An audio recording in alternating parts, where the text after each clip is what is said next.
Hey everyone, welcome to this podcast called Ken Reads, where I can read out your letter that you've shared with me in the hopes that I can better help you understand what the F just happened between you and the last partner you were dating, whether it was in a relationship or a situationship.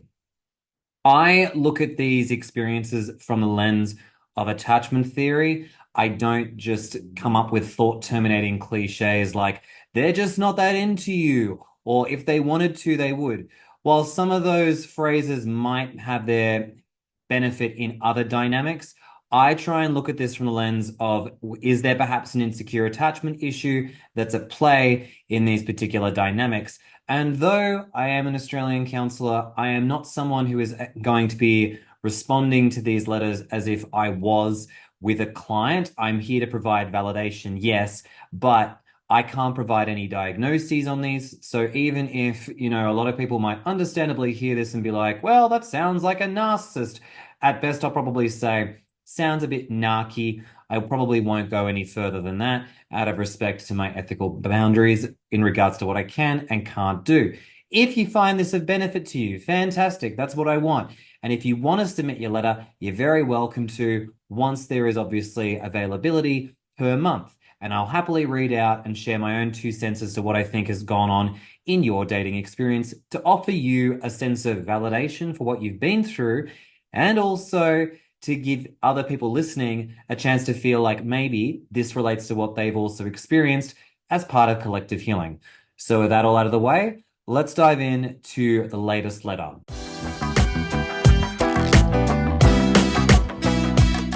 So, for today's letter, we are reading Karen's experience with Dan. But before we get into that, I just want to reintroduce my colleague, Tawny Lovelace. Tawny, would you like to share with everyone who you are and what you do?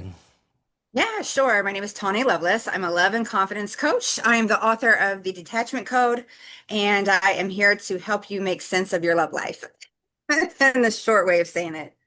Yeah, and I was going to say, I feel like Karen will probably want a lot of that, given the fact that I think a lot of these people who've gone through relationships with people who have big insecure attachment issues are often feeling like, what the F just happened in my life? All right, Exactly. let's get into it. So, Karen Uh-huh. writes, I'm grateful for the chance to get your perspective on my last relationship. It ended 6 months ago, but the questions and emotional shocks still linger. English isn't my first language, so apologies for any mistakes. I'm 40, mother to a 9-year-old. 2 years ago, I ended a 10-year relationship with her father, which is my decision and one I'm happy for. In that relationship, my ex was on the anxious side, while I tended to be more on the avoidance side. I must say the dynamic of these relationships feel completely different. Anyways, after that breakup, I collapsed under pressure, financial stress, heavy workload, single parenting and studying, and I felt on the edge of a breakdown. 7 months post breakup, during a field trip for my studies, I met Dan, the course assistant. At the end of the tour, we shared a moment, and that evening I replied to a story he posted, and a natural conversation began. We connected deeply, our worlds were familiar, our talks were both intimate and playful, we laughed a lot. I learned that he was 8 years younger than me, but he seemed very mature, and he wasn't deterred by me being a mum. Physically, we looked roughly around the same age. One odd thing at this point was his arrogance. At first, it was about my job. Now, I have an amazing job, then about my music or videos I shared. He often had dismissive or cold reactions. After about 5 days of chatting, we moved to phone calls, and things advanced quickly. He was charming, funny, consistent, communicative, and interested in me and my daughter. That touched me. It felt magical. We also live about an hour and a half apart, me in the city, him in a village. He said distance didn't bother him. He was enthusiastic. Early on, we discussed children, and I wasn't sure I wanted more. He said he didn't need biological kids and wasn't interested in marriage. It seemed like we were on the same page. He was excited to meet the other part of me, my daughter, and that made me feel like I could just melt. Now, at the same time, I was studying for an exam and dealing with neck pain, and I told him on a video call that I felt strange. That night, I had a panic attack, and the anxiety never left after that. We were supposed to meet soon after, and I realized I'd have to tell him about the anxiety, and I was terrified it might scare him off, but it didn't go away, so I gradually opened up. He was very empathetic. He's also a holistic therapist, so he was not judgmental at all. I delayed our meeting to recover. He was kind and patient, texted me multiple times a day, sharing everything he was doing, asking how I was, and it seemed sweet. Okay, I'm going to take a pause here. There's a lot of moving parts to this, and I thought I'll hand Right. it to you, Tawny, to see what you think. There's a lot of moving parts. I mean, as a love coach, I'm thinking about a lot of things. I'm thinking that she just came out of a relationship, and so there's a lot probably still unresolved. There are, that need to, when you do meet someone and have a new connection, it can be exciting, which we can often overlook certain things. I can relate to her because I too was in college at one time studying, a single mom, all of these things. It's interesting that the arrogance, that was a piece that like is mentioned for me. I'm the author of Red Flags, so that pops up. It's like that's a little bit of a red flag, especially his dismissiveness and his cold reactions to things she's simply sharing. So he's already kind of like sharing another side of him that isn't probably so pleasant. But because she's coming out of that relationship, she has all these moving parts together. I mean, it's so easy to override, to bypass, to not even like really focus on it and go, hey, wait a second. So it's just easy to bypass and keep going. So that's my initial take when I hear all of this.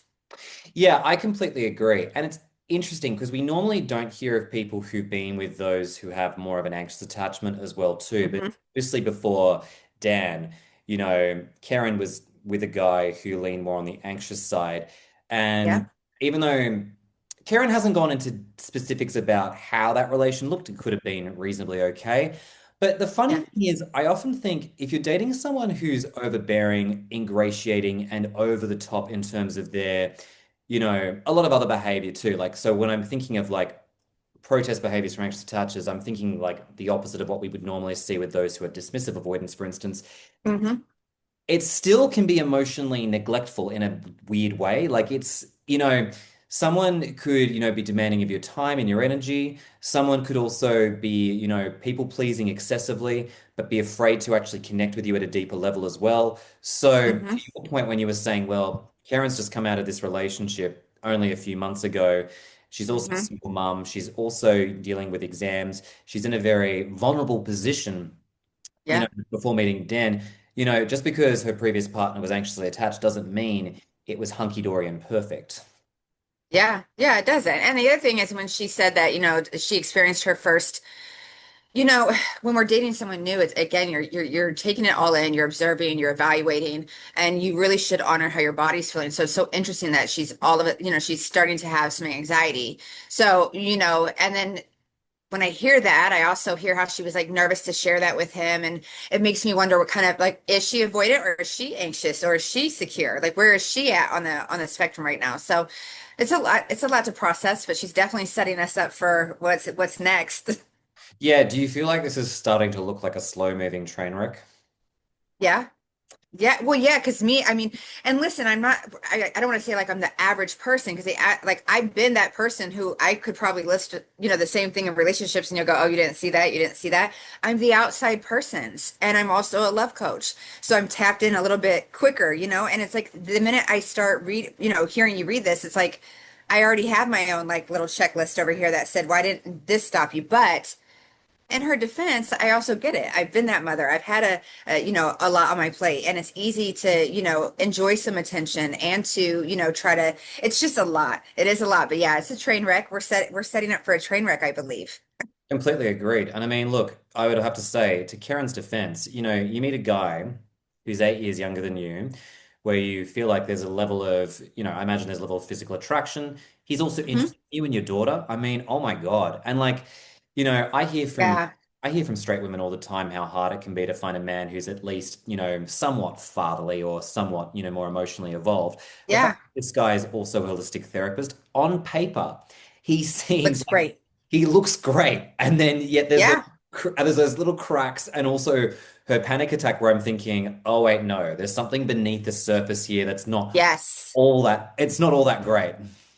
Yeah, and interesting that her body is reacting so quickly. Like she's noticing that like she's having a panic attack pretty soon after they're, starting to engage with one another, which tells me like that's kind of like key for me. Like sometimes it does, I feel like it doesn't happen until later and everything is kind of like in the whirlwind, but like we're not even into like the relationship yet, and she's having her first panic attack.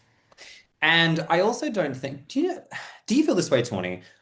I don't feel afraid to share my feelings with others most of the time unless I'm with a specific kind of person. It's almost like there's this part of me that goes, I almost instinctively know that if I open up, this is going to be too much for them. Yeah, yeah, for sure. And I think, I'm someone who can, I think when oh gosh, my mind just went four different directions, Kendall, on how I wanted to respond on this. Okay, so let me bring it back. Yeah, it is. You know what? I'm just gonna have to sit with that one. I'm gonna have to sit with that one because I'm thinking about this experience, what she's saying, what you just said. Let me marinate on that. But you've made a really good point. I'll let you marinate on it. I tell you what, if you want to Yeah, interrupt me and just be like, I know I've like digested it all and yeah, I can share it, feel free to. Anyways, yeah, let's go on. So yeah, Karen continues. We met a week later for the first time since the trip, and it was dreamy. The chemistry and connection were unlike anything I'd felt in years. Well, that's a key point in relation to what we've just described above. So it suggests yeah.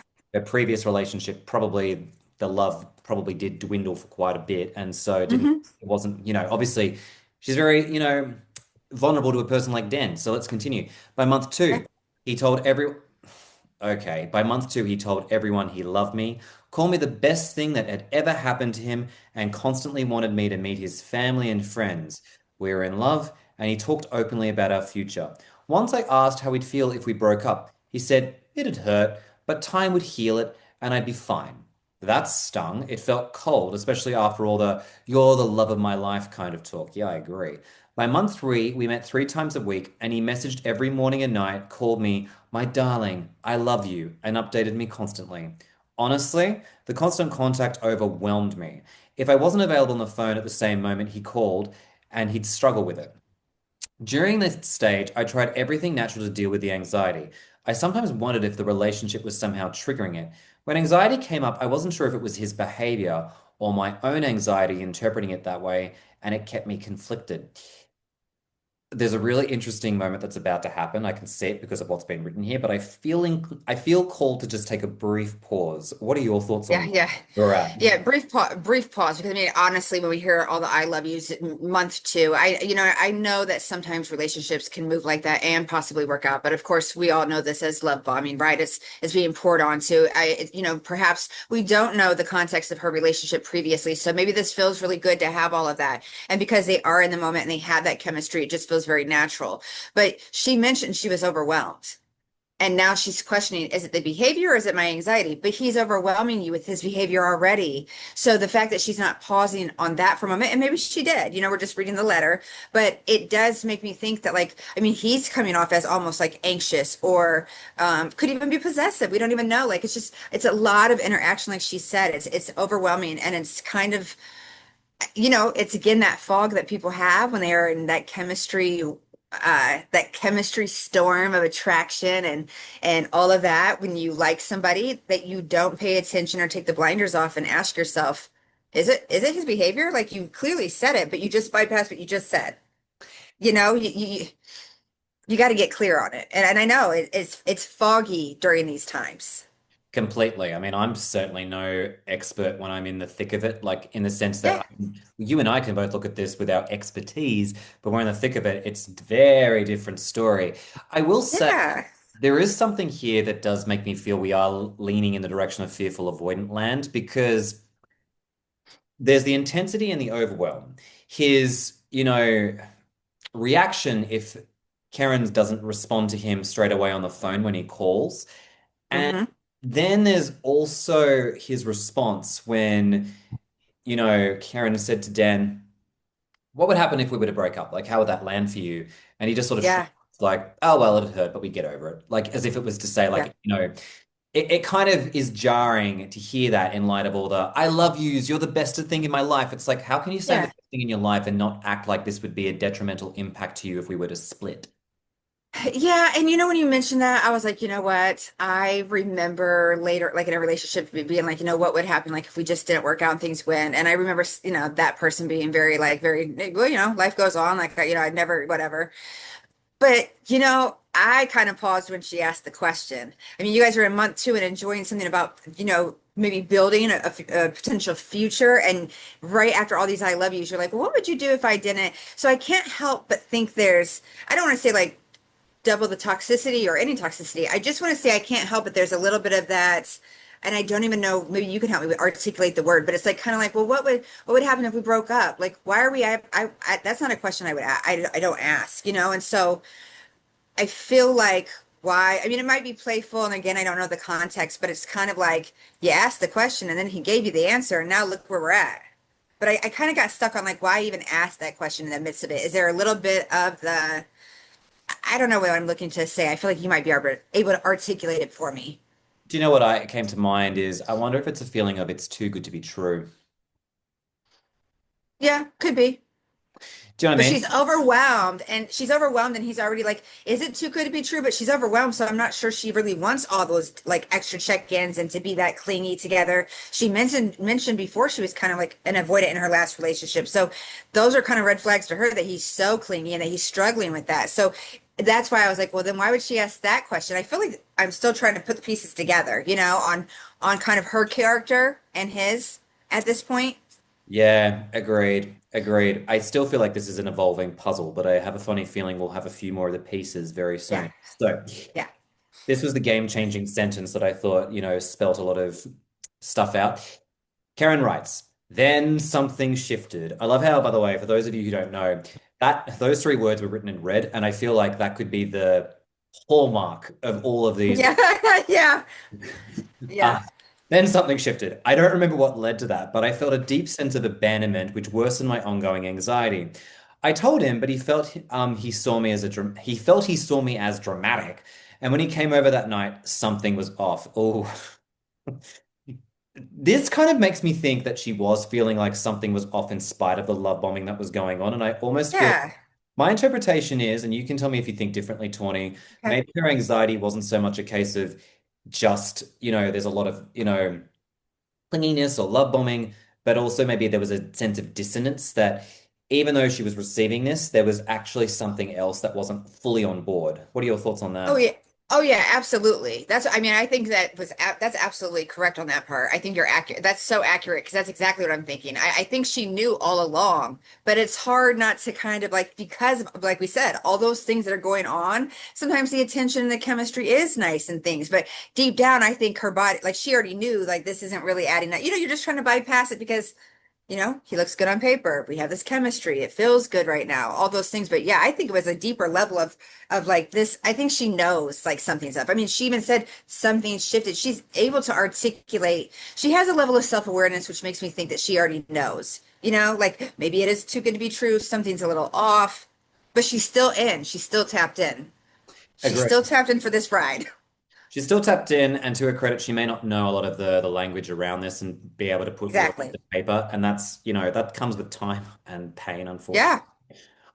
But the last thing I'll say too is we have to remember, Dan is supposed to be a holistic therapist. So we'd like to Yep. think that therapists, would have a better understanding of this. But literally the other day, I was speaking to a holistic dentist who had a major tooth issue that caused a stroke later on. So it's one of those things where we can't reliably expect a professional to always be singing from the same hymn sheet that they preach to us as clients as well too. So, Yeah.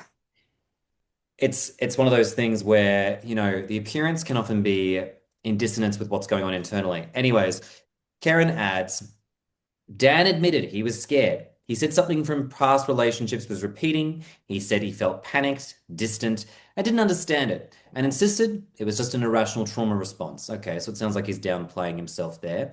He also Mhm. suddenly said he wanted at least one child. That shook me, but I loved him so much I said I might reconsider if things went well. Ever since then, he'd act a bit off every time he'd come to stay with me, saying he needed time to quote unquote adjust. I was confused. By month 4, he met my daughter. He was sweet with her, taught her games, and loved to cook her meals. He said he was good with kids because he was the oldest in a large blended family and cared for the younger ones. He told me he'd had anxiety as a child, but it passed. He also described his mother as emotionally shut down, almost emotionally unavailable to an extreme degree. No warmth, no physical affection, no loving words. These are the various behaviors Dan showed me during the relationship. He often rushed me while getting ready, cooking, or even hiking. He would criticize his ex's clothing and say she was emotionally unstable, but they'd been together for over a year and lived together.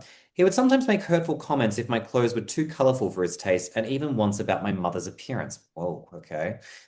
He would describe other women as quote unquote good looking and said I was the only one of his partners who was insecure and bothered by this. He would dismiss my feelings as oversensitivity. He told me that women desired him and messaged him on Instagram. Once in a fight, he said I should quote unquote learn from him about self-worth and self-love, something I shared with him in a vulnerable moment that I struggled with from time to time. He would rationalize away feelings and reject my support, then become annoyed. He would never let me support him. He showed no interest in my taste in shows or music, and he would constantly switch to his preferences. He spent hours scrolling Instagram, mocking others from our shared industry, and he was addicted to social media and smoked weed nightly. Okay, let's just take a pause. How many chapters in your book on red flags do you think that would constitute? Yeah, that's a great question because it just starts from the very beginning. We could just go back and reread that paragraph like about four different times and pull out like probably eight different topics. There's a lot of red flags. And this is also a point to remember when you're moving on. Remember this list. Remember everything you just wrote because this is exactly why you're not aligned. This is exactly why you couldn't be together, why it would have never worked. I mean, this is not who you want. So, I mean, that in itself was just like you're staying and you're still and these and I don't know if she's writing it now and saying, hey, here's the things that I've noticed and putting it collectively together, but I still believe she saw these things during that time too, and each one was not enough. So it does kind of clue me in that maybe she does have a challenge with self-worth and self-love. Thank goodness, hopefully this letter is going in a much better direction by the end and we can figure out where she's at. But yeah, I mean, there's so many not even red flags. There are so many deal breakers. And then when she mentioned about his mother, being emotionally shut down. Maybe back then that wouldn't have meant anything to me. Maybe like, oh wow, and now it means something completely different to me. Now I'm like, oh my gosh, like that's a cue for me. Like that's my key. Like there's a possibility he's an avoidant, or he's this. So yeah, there's a lot to take in. What are you grabbing from all of that? To complement what you've said, I have to say I really don't like the way he's talking to Karen, like Oh, hell no. particularly around her Yeah. his her insecurities, which by the way are valid. A lot of us struggle with Yeah, self. absolutely. Like that's okay. But I also don't like the fact that he, shames her for his comments about women desire me on social media and then Mhm. him also being addicted to social media, him smoking weed nightly.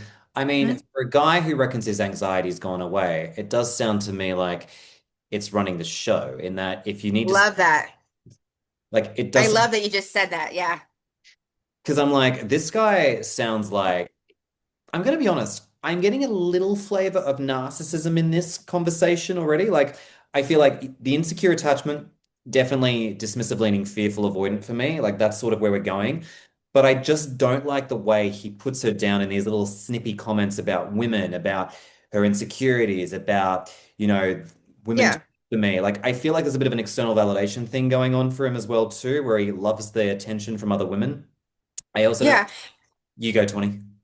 No, I was just gonna say the narcissistic, those little traits, which I get, like some of us, all of us can have a little bit of peace here, there. But because he is so like tapping, like nagging on her, or like, really making a point about her insecurities and everything you just mentioned, I feel like that is like that when you were saying it, I was like, that's where I've been kind of leaning when she just listed everything, leaning versus not just avoidant. But we know that could be a great mix as well, and confusing at the same time for sure. 1 billion%. I mean, because lest we forget, we've only had, and these little things, like they're deal breakers for you and I, but when you're in the thick of it and you don't have language to understand the severity of these kind of symptoms, they seem small. It seems sort of like, well, maybe they're just a small character quirk, not Yeah. part of an entire character overlay, if you will. Like, Mhm. that stuff, it's what I would call covert red flags. It's not your overt Yeah.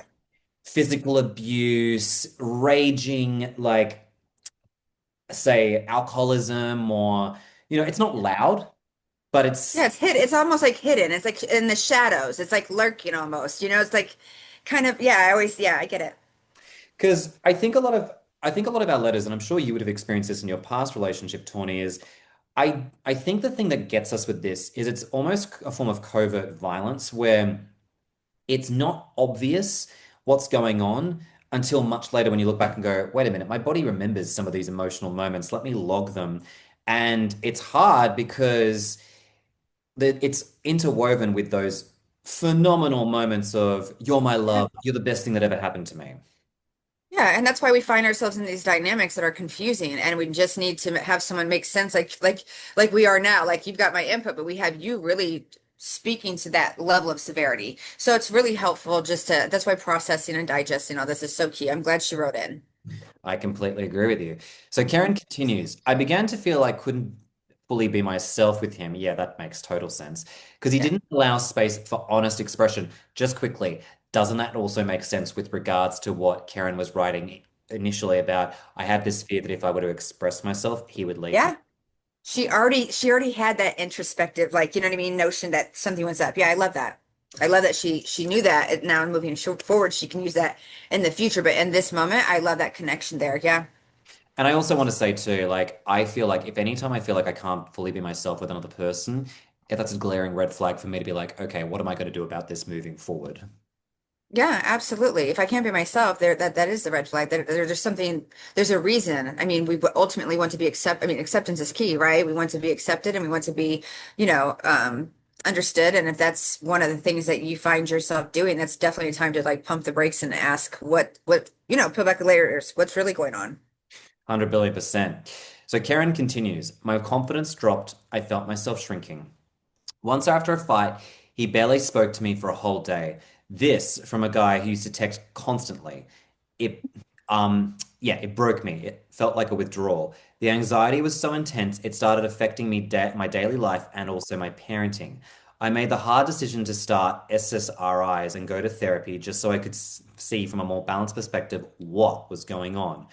This was one of the most difficult things I've done. Sometimes he supported me, but at times I felt I had to downplay how hard it was. He seemed tired of hearing it. His emotional inconsistencies seemed to fuel my anxiety. I would tell him often that he's with me physically, but I don't feel him, and that difference hurts. That is a powerful line because, again, that really speaks to what Karen's been saying, even before, again, about this idea of, if we go back to that line about, hey, what would happen if you were to break up with me and he basically just downplayed it as being no big deal? Hmm. I think it really shows this is a guy who's been saying to you consistently, "You're my everything," but I really wouldn't mind if we weren't to be together, like in the long run. It's like, how can those two things be true? But in the case of someone who's like this, it can. Yeah,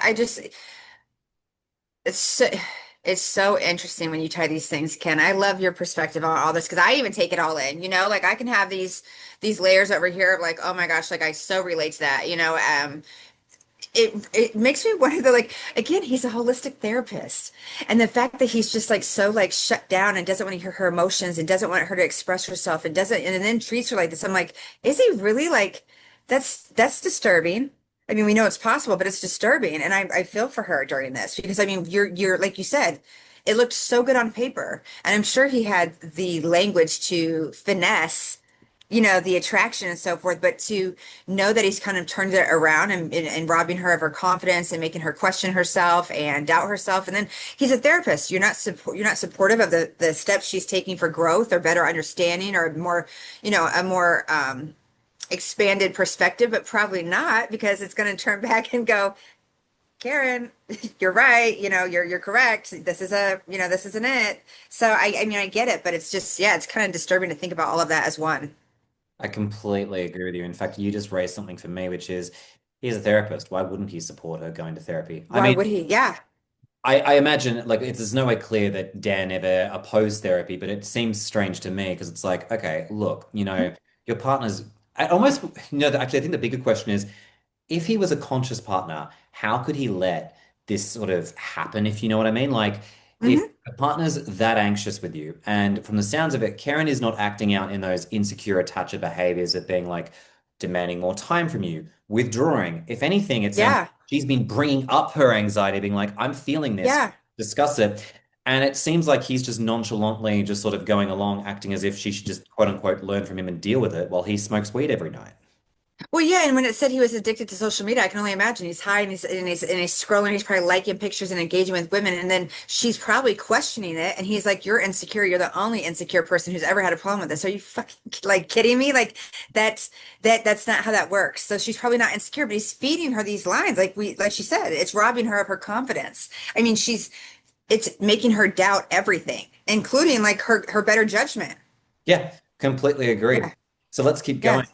When I began gently raising concerns, he became frustrated and he'd say, this is just how I am. I'm doing my best, and I love you as much as I know how. Well, that's dismissive avoidance textbook sort of Mhm. which right there.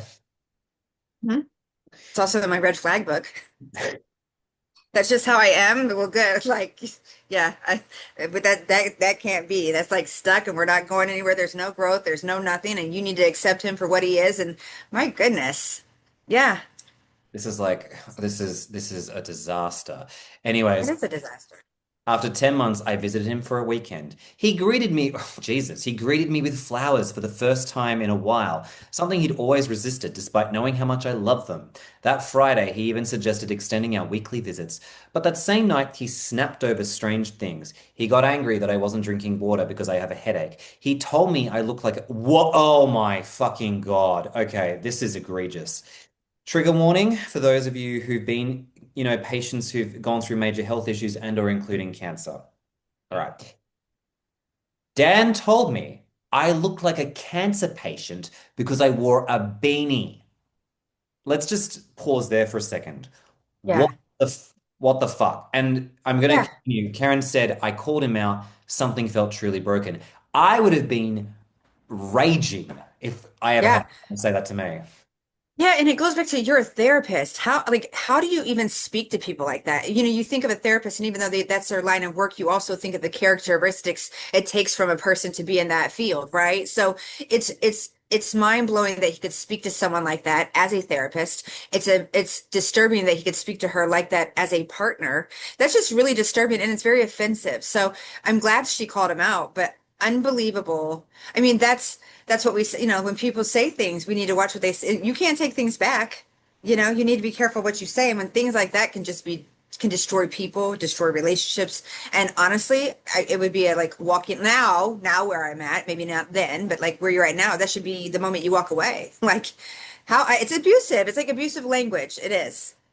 And also, yeah, nothing more to add. 1 billion% completely agree with you. Just, just, it's one thing, I think, to be a human being and to say things about others in a sort of acquaintance Hmm. context. But it's another thing entirely to say to an intimate partner who you have said, you are like the greatest thing that ever happened to me. Hmm. When you wear a beanie, you look like a cancer patient. Yeah. Even if it was in a joking manner, even if it was like it doesn't matter what manner it is. Like, like you don't say that. There's no way to say that in a lovingly manner, and why would you say that? You know what I mean? And just the context, it really doesn't matter, to be honest with you. It's the fact that he even said that. Like he's playing off of her and it's like trying to make her more insecure, trying to make her, you know, rob her more of more confidence. I mean, at this point, he probably thinks she's in therapy, she might be leaving. Like, you know, his fear of abandonment is probably popping up. So now he's getting going any which direction he can to make sure that maybe she doesn't leave, you know? So proud of her for going to get therapy during, like most people wait till after this is all happening, right? But she's in this and doing it during. So, I mean, big ups to her for that. I completely agree with you. I think, and I could understand it being a very hard decision to go on SSRIs and to do like all of this. Because if he's just, Hmm. if he's looking as cool as a cucumber while self-medicating on social media and weed, I mean, it might easily assume maybe I'm the one with the problem and he's totally fine. But no. The next morning, during a walk, I broke down. Oh, just very quickly. I feel like the breakdowns are the breakthroughs, but Hmm. keen Me to keep too. keen to keep reading this one. I was already emotionally worn out. Then he began voicing doubts that he didn't know if he saw me as a future mother, that maybe I didn't have the energy, that we don't have time, and he wasn't sure he would leave the village for a city life. I was stunned. I never heard these doubts before. Suddenly he spoke like the relationship was over. I was in shock, so I asked to go home. At home, we cried together, and when I asked what he wanted, he said, I don't know. I left that night. The next morning, he was still unsure. So I suggested a few days apart so he could think. I couldn't continue without clarity, and hearing that is, and also I heard that he was willing to do the work. I hoped his therapy on Monday would help him see he wanted to work through his patterns, but he remained uncertain, and I told him I couldn't stay in limbo. Good on you.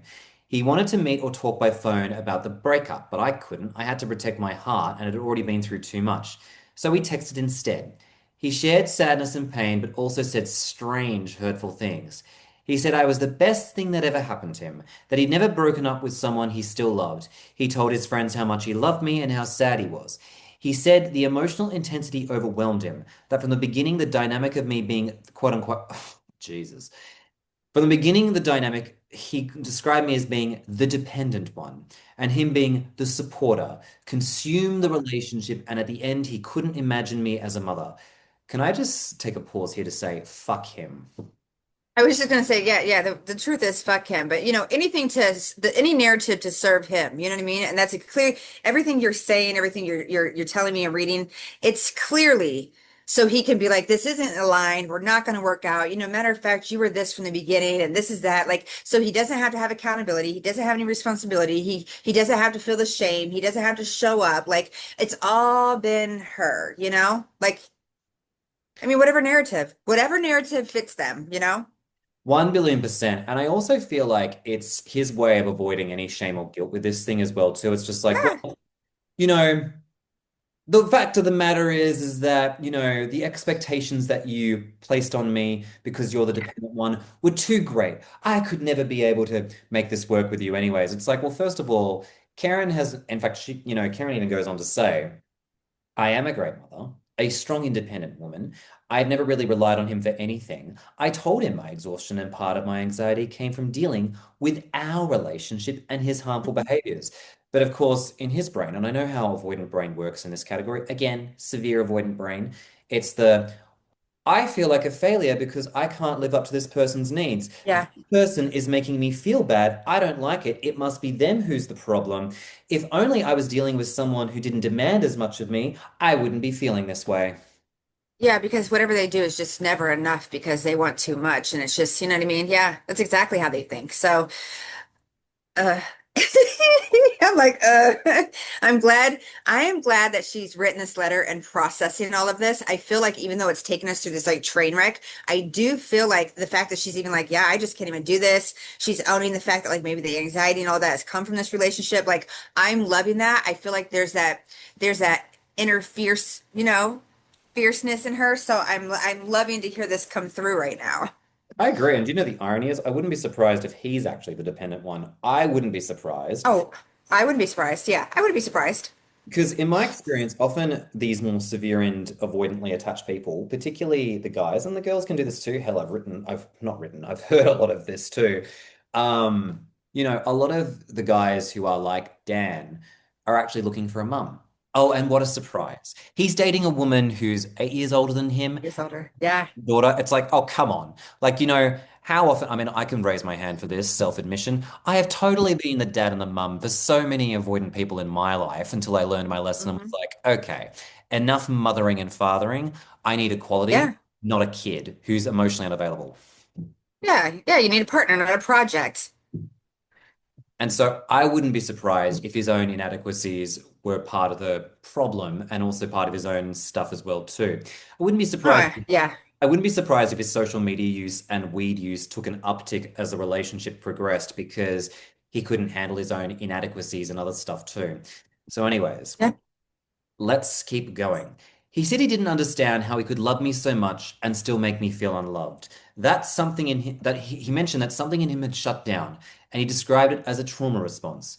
That this was the most meaningful connection of his life, and he had never cried so much over a breakup. Yeah, well, seems to me like he won't be getting over this one so easily. And he wrote me this. Karen, you are so deeply loved. Thank you for the warmest, funniest, most flowing, passionate, and embracing relationship of my life. Thank you for welcoming me into your home. It was amazing to see what kind of mother you are. I learned so much. Your daughter is in my heart too, and that's painful. Your touch was healing. The intimacy with you was medicine. I'll never forget you. I'm sorry for what we went through. How do two souls who love each other end up here? Thanks to you, I started therapy to understand these patterns. I'm deeply sad. There's a heaviness in my heart, and I'm trying to heal in the forest. Karen, you're warm, sensitive, beautiful. I hope the cards align in your favor. I pray clients will heal through your loving heart. Big hug. If you ever need help, you can always reach out. Oh, fuck him. Like, seriously, like, I feel like Karen was already at a level where likely his Yeah. esteem was brought down by interaction with Dan, and he's kind of risen a bit to hit the mean, if you will, the average. Yeah. That's a phrase from one of my other co-workers who shared that brilliant phase where she was basically saying, if you're dating someone who's not at your level, you will regress to the mean. And so in this case, she's brought down and he's temporarily brought up. Yeah, yeah. And you know what's so funny is like, so many people want closure. Is this really the closure you want? Because like this type of thing would piss me off because the truth is like if that's the case, it leads to right back to that confusion. If that's the case, why didn't it work out? And then when he's asking, how did two souls end up here? I can tell you how. You know what I mean? Like I'm sure she can tell you how. It's unfortunate that you're not willing to be a part of that and understand how that takes place. But I mean, that kind of letter would piss me off. I mean, and it's funny because so many people want that closure, and there's a part of me, listen, there is a part of me that feels for the avoidant, right? There are times like when I think about my ex, I do believe everything was real. I do believe this. See, the narcissistic part where he's like kind of coming through with those abusive traits doesn't apply to like where I just had the dismissive avoidant, right? So this makes it kind of a different category. But for the average avoidant, I feel like it was probably very much real. She could have been the best thing that's ever happened to him. But because he doesn't have the capacity or he doesn't understand or he can't rise to the level where she's at or meet her where she's at. I mean, there is nothing he can do, but this type of closure is not helpful, I don't think. And it's the one that you probably get the most often from an avoidant. Particularly from a fearful avoidant like this. And also, Hmm. there's a couple of things I want to say before we continue and round out this letter is I feel like he also has a very infantile, romanticized view of love because he keeps, referring to this idea of like us two souls coming together and Yeah, how could a love like this hurt each other so much? It's like, bro, you've been trauma bonding and you've loved each other. There's a lot of stuff yeah, going on too. And again, you're a freaking therapist. How yeah, could a holistic yeah, therapist not see the forest from the trees? I mean, of course, again, like 29 yeah, thing, when you're in the thick of it, it's very hard to do that exact thing, but at the very least, have some levels of self-awareness and accountability and discernment. And it's, yeah. something that we haven't actually said, which is really important, is God, what kind of therapist is Dan? Yeah, I've been thinking about it the whole time because what you have lovely language about souls and all these different things and pleasant things to say. A couple paragraphs back, you were like really going in hard. You were really hurtful. You were really doing things that were like don't line up with someone who has a big heart, we could say, or someone who wants to help others. So yeah, it does make me think like what kind of therapist is he? A therapist that obviously we all know that not every therapist is, might have professional credentials like college or something maybe, but not all of them are equipped to be in that position, and have the integrity or the maturity or what it takes to be in that position. So yeah, it makes me wonder like how is he helping others when this is the other side of him that perhaps people don't see? Or if they do see it, they might question it, being like, well, he's a therapist. Surely this is, I guess this is what Yes. I'm up with as well, too. I have literally worked with clients who've been in abusive relationships with severe end avoidance. And, Yeah. the same stuff that we see in romantic relationships will play out with the clients as well, too. And it's, Yeah. God, it is a mess. And so, Yeah. I guarantee what's going out here with Karen will be playing out with the clients in some degree, too. Yeah. Yeah, I can see that. Yeah, as a previous social worker for many, many years and working in that field and having many relationships with many therapists, let me just tell you, there are some abusive environments where they're just clearly sharing what they think, and it's like it's not correct. It's not, and it's not even about being correct. It's like, oh my gosh, it's kind of abusive. You're kind of guiding them in this direction, or you're trying to, yeah, I don't want to get too far into that, but yeah, it cannot be, it's not always healthy. So it's a little bit scary to think that he's, doing this in his personal life and it could bleed over to his professional life. 100 billion percent. Especially in an intimate space like therapy, because that's going to evoke. Yeah. So let's round this letter out. Karen writes that, needless to say, reading this letter, it really pissed me off. It was meant to sound soft and beautiful, but it just made me angrier. Good. It sounded like a pseudo-therapeutic response, a soft-spoken, quote-unquote evolved use of language that actually dismissed my pain and implied I was the problem for feeling hurt. It was wrapped in self-awareness, but hollow underneath. 1 billion% agreed. Yeah. A month later, I messaged him about his belongings and told him I'll leave them with a friend. He sent a voice note, and I replied briefly. He asked how I was, and I said I was sad, I miss him, but also moving forward. He said he missed me terribly, but also thought the decision we made breaking up was the right decision. I replied, "This was your decision, Dan." He didn't respond, just complimented me on my new profile picture, saying, "I'm so beautiful." A week later, I texted that I had dropped off his things, and he replied, "Thank you," then sent photos from a hike and started small talking. He said he dreamed about me and my daughter and missed us both. He asked about my anxiety. I answered honestly. His warm, therapeutic response felt more like a way to reassure himself that it had nothing to do with him, or that ending things was somehow a favor to me. The next day, I saw that in a photo I had taken of him, he had removed my credit. That hurt. I texted him and he said he thought I prefer it that way. Then he added it back, and I replied, "I get the logic of erasing traces of a woman, but I had to say, it really hurt that you did that to me." And he didn't respond. Instead, he changed the subject, asked if I'd seen his latest story he uploaded because it was quote unquote really funny.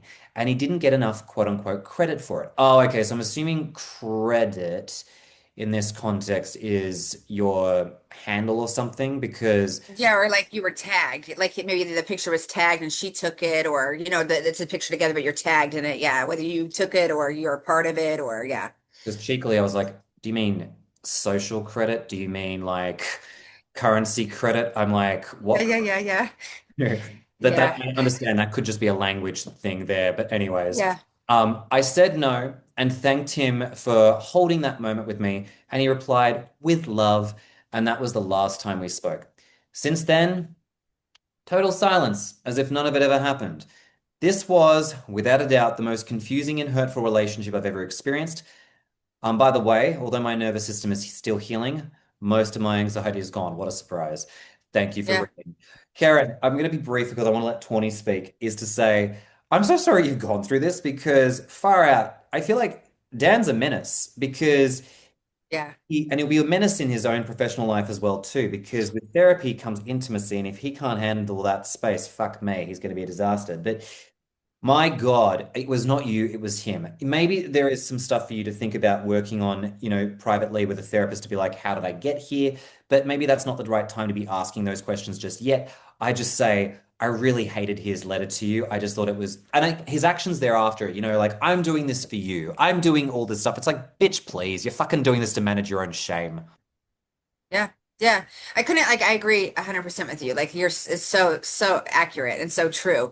And I really feel like, and this is a powerful moment for Karen because also while this is one of the maybe the most devastating, confusing, craziest, chaotic relationships she's ever had, and I understand that she's, sharing that with us and I appreciate her sharing it. I hope she takes from this moment and recreates like how we talked about narrative and how that narrative served him. I hope she takes that and changes it to a narrative that, like benefits her. Like this is the most like you learned so much from this relationship. I'm like even just hearing where you're at, your anxiety's gone, and being able to reflect. I can tell there's a lot of reflection in her letter when she's writing. By the way, side note, love how you organized everything and bulletined everything. I love that. But the truth is I think this is a powerful moment for her. I mean, he's obviously someone that maybe looked good on paper. She realized, I mean, this is someone you definitely wouldn't want to be with. I mean, it's someone that like it wouldn't be in alignment. It wouldn't be healthy for you. And you could see that. And now he's gone and now your anxiety is basically gone. That speaks volumes. But I hope she takes away from this, like moving forward. I know she's just explaining to us, yes, it was confusing, chaotic, ridiculous, hurtful, but I hope she takes this as like one of the main lessons, like a real in-depth lesson that trust her intuition, trust her body, trust her gut. Red flags, deal breakers, what you're looking for, and can move forward and look at this as just a lesson and maybe like a bullet that she dodged. Completely agree. And if she still has strong feelings for Dan, which is appropriate off the back of a relationship like Yeah, this for a while, there's also space for that too, because I do feel like he absolutely did fall in love with her. He absolutely yeah. was fully committed, but his own shit and baggage got in the way of that every step of the way. And instead of owning it as his own, he put your name on the label of his baggage so he didn't have to take responsibility for it. Great way to make sense of all that, to explain that. I think that honestly, she's just, yeah, you have to, I mean, I want to validate that too. I mean, I don't doubt that they had real feelings for you. I don't doubt he was excited to be a part of your life. I don't doubt that he was excited to meet your daughter and have create this. But as an avoidant, like they're gonna, once they get to that level and it hits that, like that shift that she felt, once that happens, like there's no coming back when it's an avoid. For me, I feel like there's no coming back once they hit that shift because you've triggered, there's not that you've triggered, but something's been triggered in there. Now it's like, there's no way, I just feel like there's no way around it at that point. She just stayed locked in for a moment to see it to spiral it, like most of us do. We stay locked in for a moment. I did. Most of my clients have. We stay locked in to see where it goes until we get to her position and we're like, oh my God, like we can't do this. No. And I think that's where I'll finish here and say it's deeply painful, it's deeply problematic, and I think that I really have said this many times, I'll say it again.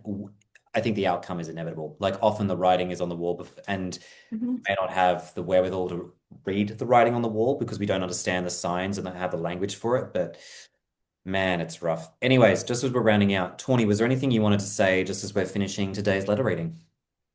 No, I feel like we digested that pretty well. I think we had a lot of information. I'm glad she shared everything. I'm just glad that at the end of this letter, she's come out on top. It sounds, I mean, yes, you have space to heal and continue, digesting and detoxing and detaching and all these things. But like, I'm just really glad that we're ending this letter again with like less questions and she has more clarity, So I just appreciate her sharing.